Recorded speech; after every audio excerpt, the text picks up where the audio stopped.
Test 2. This is the IELTS listening test. You will hear a number of different recordings and you will have to answer questions on what you hear. There will be time for you to read the instructions and questions and you will have a chance to check your work. All the recordings will be played once only. The test is in 4 parts. At the end of the test, you will be given 10 minutes to transfer your answers to an answer sheet. Now turn to Part 1.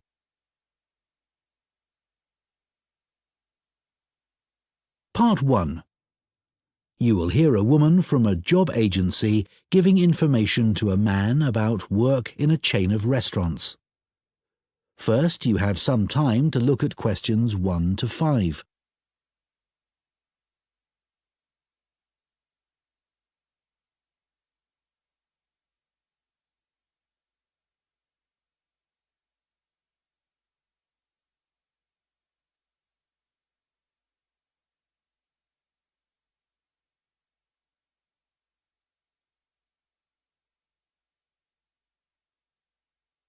Now listen carefully and answer questions 1 to 5. So I understand you're interested in restaurant work? Yes, I've got a bit of experience and I can provide references. That's good. I can check all that later.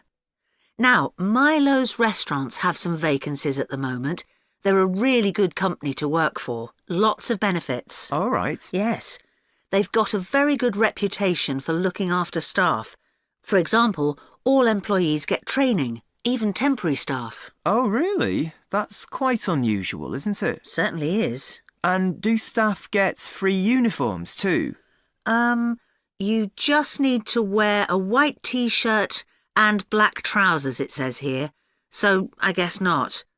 But another benefit of working for a big company like this is that you can get a discount at any of their restaurants. Even at weekends? No, but you'll be working then anyway. Oh, yes, I suppose so. Most of their restaurants are in the city centre, aren't they? So easy to get to by bus? Yes, that's right. But if you have to do a late shift and finish work after midnight, the company will pay for you to get a taxi home. I probably won't need one. I think I'd use my bike. OK. Now, they do have some quite specific requirements for the kind of person they're looking for. Milo's is a young, dynamic company, and they're really keen on creating a strong team. It's really important that you can fit in and get on well with everyone. Yeah, I've got no problem with that. It sounds good, actually. The last place I worked for was quite demanding too. We had to make sure we gave a really high level of service. That's good to hear, because that will be equally important at Milo's. I know they want people who have an eye for detail. That's fine. I'm very used to working in that kind of environment. Perfect. So the only other thing that's required is good communication skills, so you'll need to have a certificate in English. Sure. Before you hear the rest of the conversation, you have some time to look at questions 6 to 10.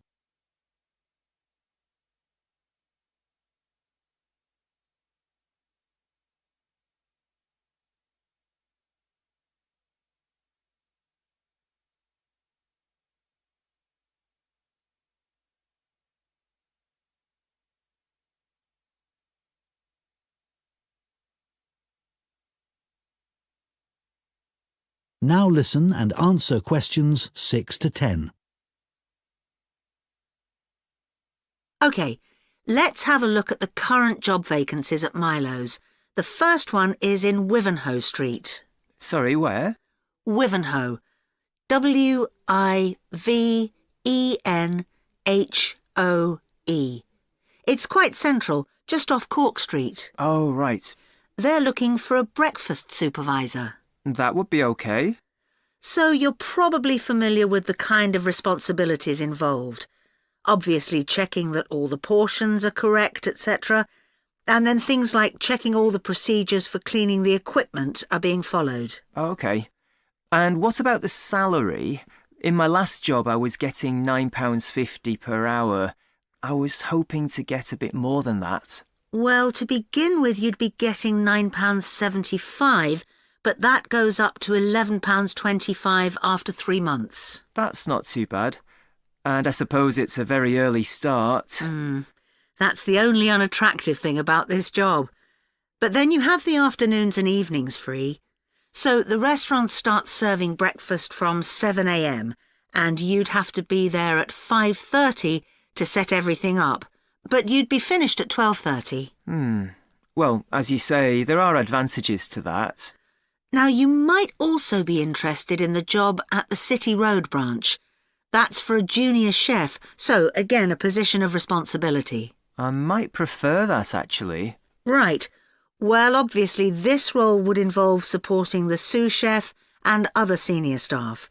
And you'd be responsible for making sure there's enough stock each week and sorting out all the deliveries. I've never done that before, but I imagine it's fairly straightforward once you get the hang of it. Yes, and you'd be working alongside more experienced staff to begin with, so I'm sure it wouldn't be a problem. The salary's slightly higher here. It's an annual salary of £23,000. Right. I know that if they like you, it's likely you'll be promoted quite quickly, so that's worth thinking about. Yes, it does sound interesting. What are the hours like? The usual, I think. There's a lot of evening and weekend work, but they're closed on Mondays. But you do get one Sunday off every 4 weeks. So would you like me to send off your CV? That is the end of Part 1. You now have 1 minute to check your answers to Part 1.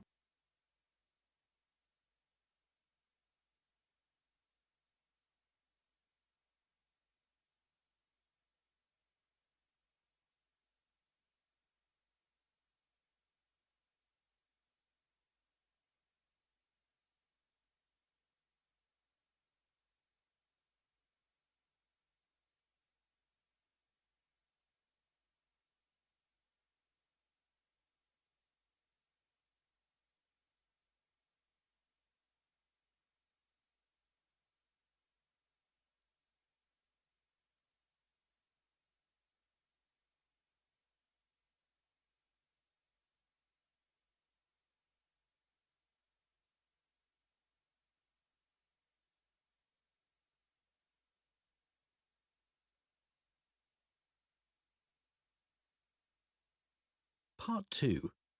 You will hear a talk to members of the public about plans for a new housing development near a town called Nunston. First, you have some time to look at questions 11 to 14.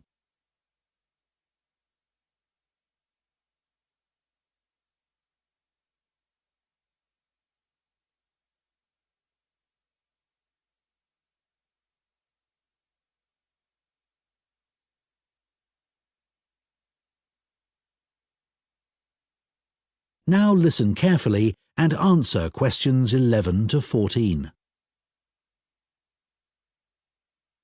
Hello everyone, it's good to see that so many members of the public have shown up for our presentation on the new housing development planned on the outskirts of Nunston.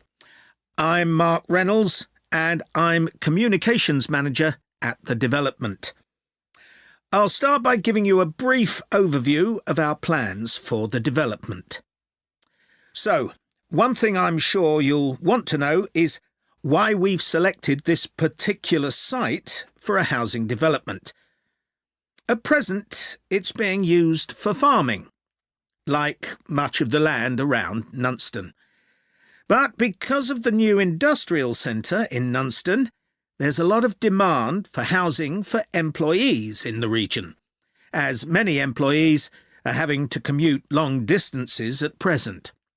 Of course, there's also the fact that we have an international airport just 20 minutes drive away. But although that's certainly convenient, it wasn't one of our major criteria for choosing the site. We were more interested in the fact that there's an excellent hospital just 15 kilometres away, and a large secondary school even closer than that. One drawback to the site is that it's on quite a steep slope, But we've taken account of that in our planning, so it shouldn't be a major problem. We've had a lot of positive feedback about the plans.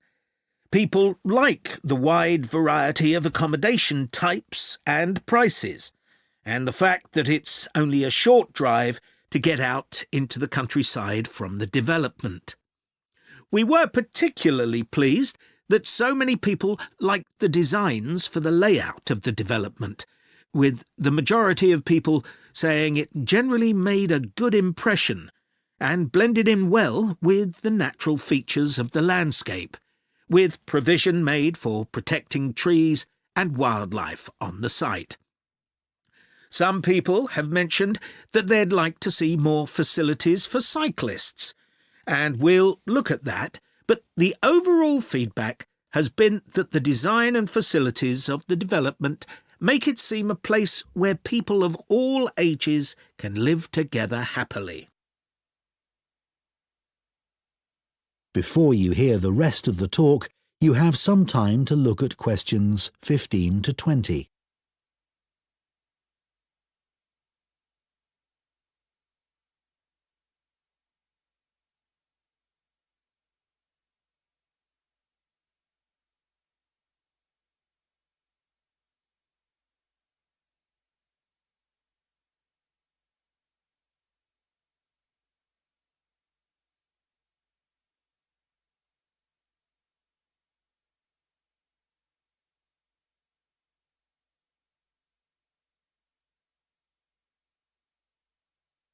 Now listen and answer questions 15 to 20. OK, so I'll put a map of the proposed development up on the screen. You'll see it's bounded on the south side by the main road, which then goes on to Nunston. Another boundary is formed by London Road on the western side of the development. Inside the development, there'll be about 400 houses and 3 apartment blocks. There'll also be a school for children up to 11 years old. If you look at the south entrance at the bottom of the map, there's a road from there that goes right up through the development. The school will be on that road, at the corner of the second turning to the left.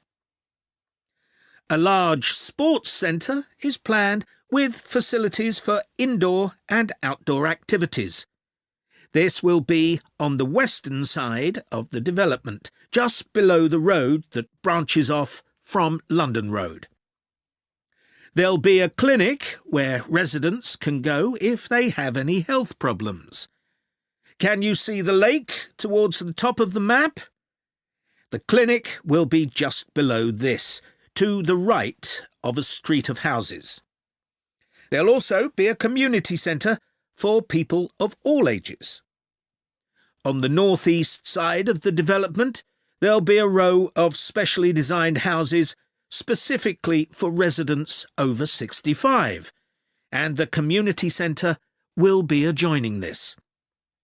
We haven't forgotten about shopping. There'll be a supermarket between the 2 entrances to the development. We're planning to leave the 3 large trees near London Road, and it'll be just to the south of these. It's planned to have a playground for younger children. If you look at the road that goes up from the south entrance, you'll see it curves round to the left at the top, and the playground will be in that curve with nice views of the lake. OK, so now, does anyone have any questions? That is the end of Part 2. You now have 30 seconds to check your answers to Part 2.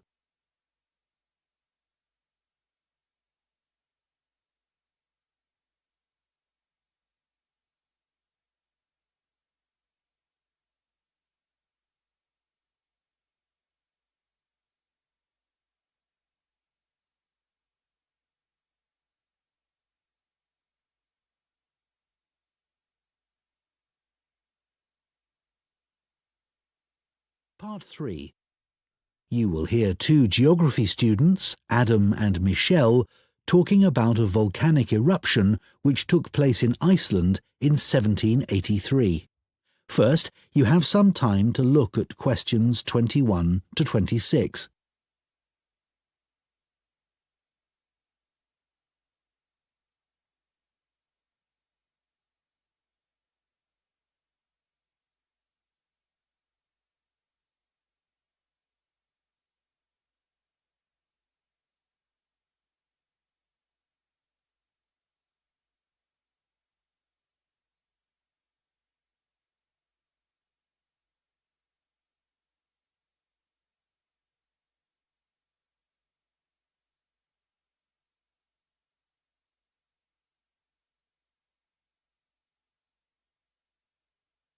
Now listen carefully and answer questions 21 to 26. So, Michelle, shall we make a start on our presentation?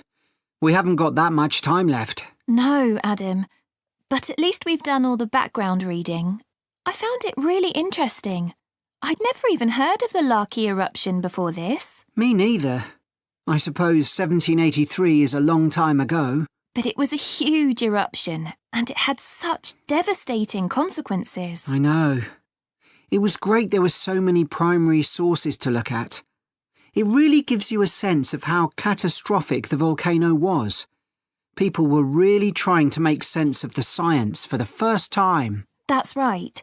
But what I found more significant was how it impacted directly and indirectly on political events, as well as having massive social and economic consequences. I know.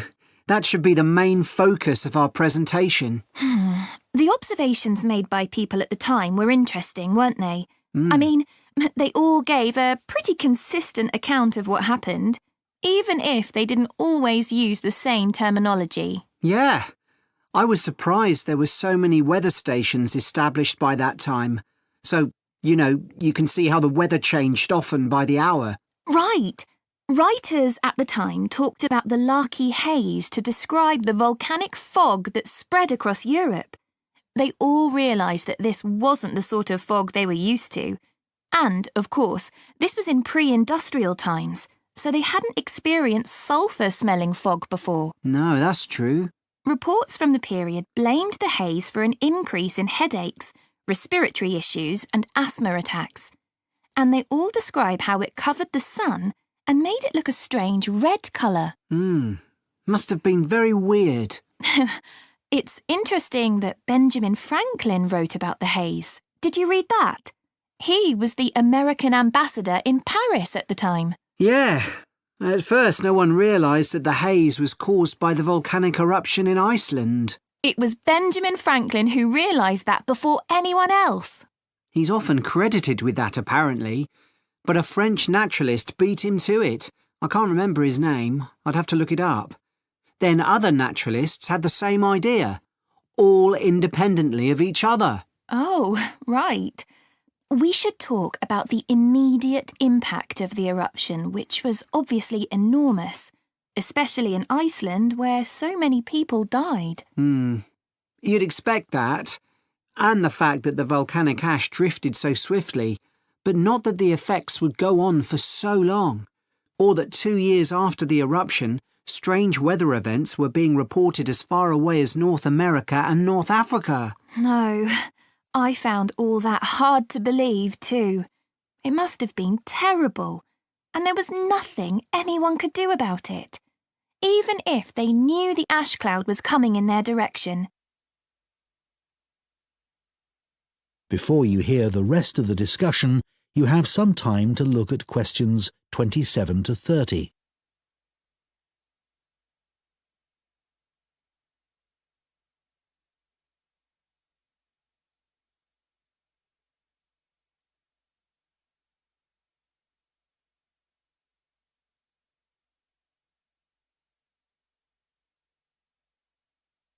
Now listen and answer questions 27 to 30. We should run through some of the terrible consequences of the eruption experienced in different countries. There's quite a varied range. Starting with Iceland, where the impact on farming was devastating. One of the most dramatic things there was the effect on livestock as they grazed in the fields. They were poisoned because they ate vegetation that had been contaminated with fluorine as a result of the volcanic fallout. That was horrible. In Egypt, the bizarre weather patterns led to a severe drought, and as a result, the Nile didn't flood, which meant the crops all failed. It's so far from where the eruption happened, and yet the famine there led to more people dying than any other country. It was worse than the plague. OK. Then, in the UK, the mortality rate went up a lot, presumably from respiratory illnesses. According to one report, it was about double the usual number and included an unusually high percentage of people under the age of 25. I think people will be surprised to hear that the weather in the USA was badly affected too.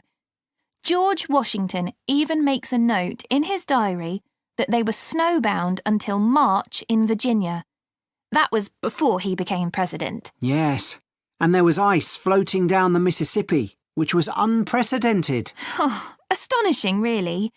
Anyway, what do you think we should include next? That is the end of Part 3.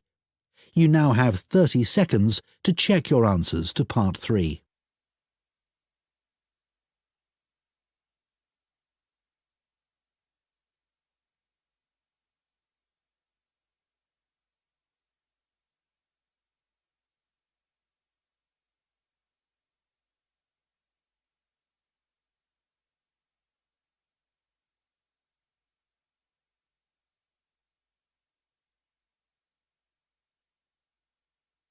Part 4.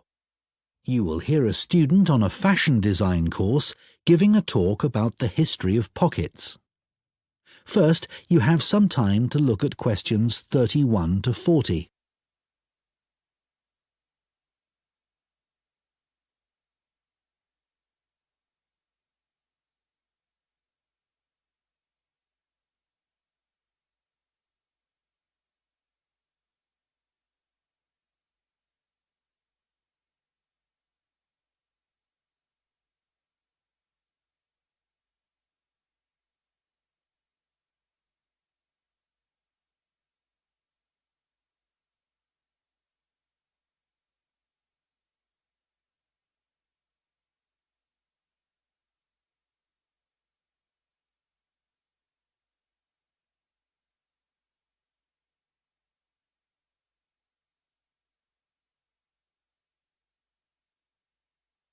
Now listen carefully and answer questions 31 to 40.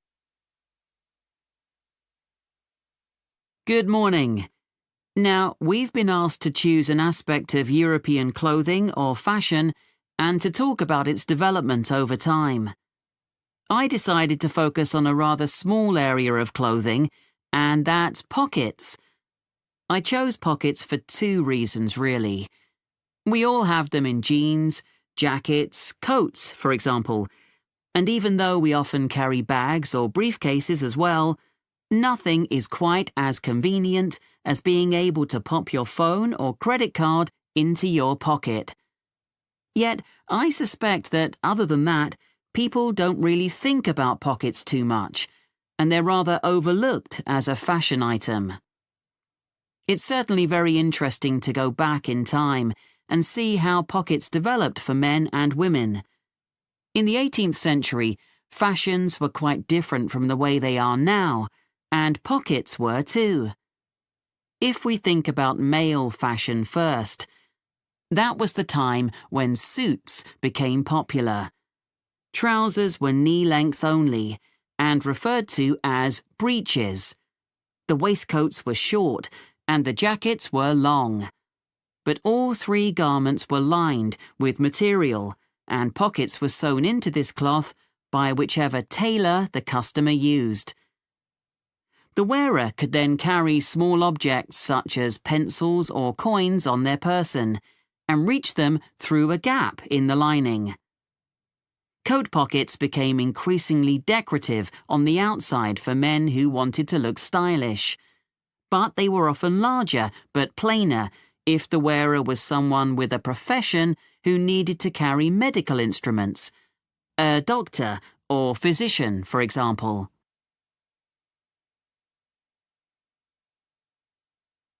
The development of women's pockets was a little different. For one thing, they weren't nearly as visible or as easy to reach as men's. In the 18th and 19th centuries, women carried numerous possessions on their person, and some of these could be worth a lot of money.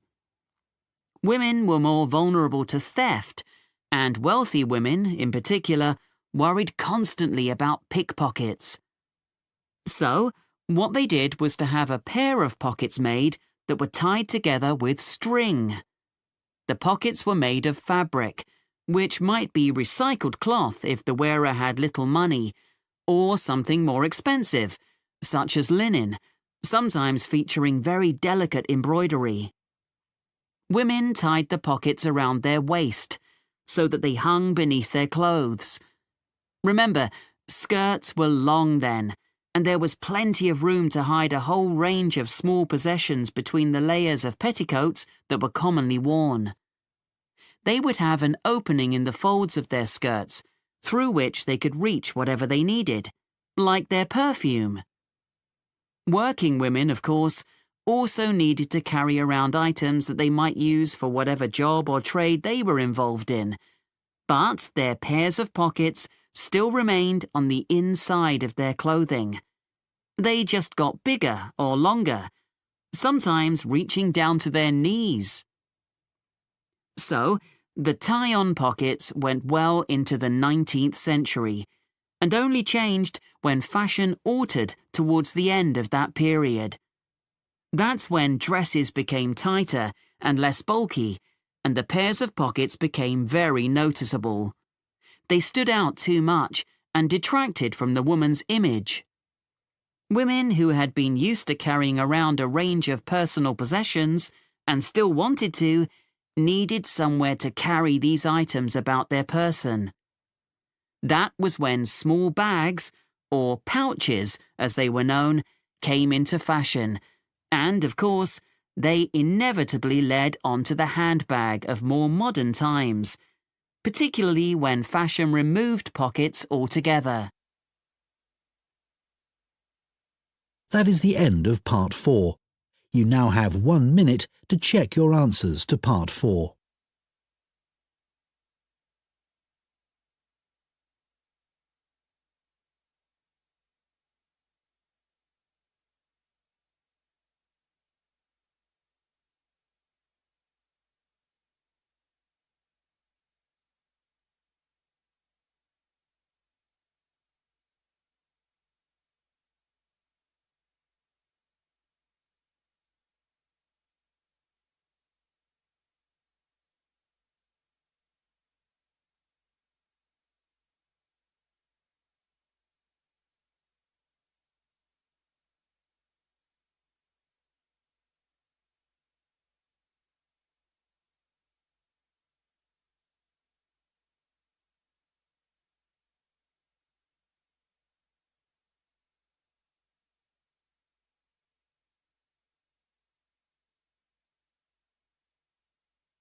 That is the end of the listening test. In the IELTS test, you would now have 10 minutes to transfer your answers to the listening answer sheet.